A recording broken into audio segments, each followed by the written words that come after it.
از آغاز باید که دانی درست سر مایه گوهران از نخست، که یزدان ز ناچیز چیز آفرید، بدان تا توانایی آرد پدید. سر مایه گوهران این چهار برآورده بی رنج و بی روزگار، یکی آتشی بر شده تابناک، میان آب و باد از بر تیر خاک. نخستین که آتش به جنبش دمید، ز گرمیش پس خشکی آمد پدید. وزان پس ز آرام سردی نمود، ز سردی همان باز تری فزود. چو این چار گوهر به جای آمدند، ز بحر سپنجی سرای آمدند. گوهرها یک اندر دگر ساخته، ز هر گونه گردن برافراخته. پدید آمد این گنبد تیز رو، شگفتی نماینده نو به نو. ابر 12 شد کد خدای، گرفتند هر یک سزاوار جای.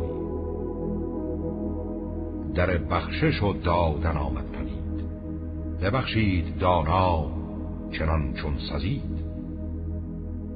فلک ها یک اندر دگر بسته شد، بجنبید چون کار پیوسته شد. چو دریا و چون کوه و چون دشت و راغ، زمین شد به کردار روشن چراغ. ببالید کوه آبها بردمید، سر رستنی سوی بالا کشید. زمین را بلندی نبود جایگاه، یکی مرکزی تیره بود و سیاه.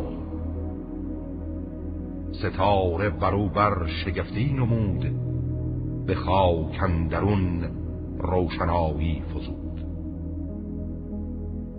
همی بر شد آتش فرود آمد آب، همی گشت گرد زمین آفتاب. یا رست با چند گونه درخت، به زیر اندر آمد سرانشان ز بخت. ببالد ندارد جز این نیرویی، نپوید چو پویندگان هر سوی. وزان پس چو جنبنده آمد پدید، همه رستنی زیر خویش آورید. خور و خواب و آرام جوید همی، وزان زندگی کام جوید همی. نگویا زبان و نجویا خرد، ز خاک و ز خاشاک تن پرورد. نداند بد و نیک فرجام کار، نخواهد از او بندگی کردگار. چو دانا توانا بود و دادگر، ازیرا نکرد هیچ پنهان هنر.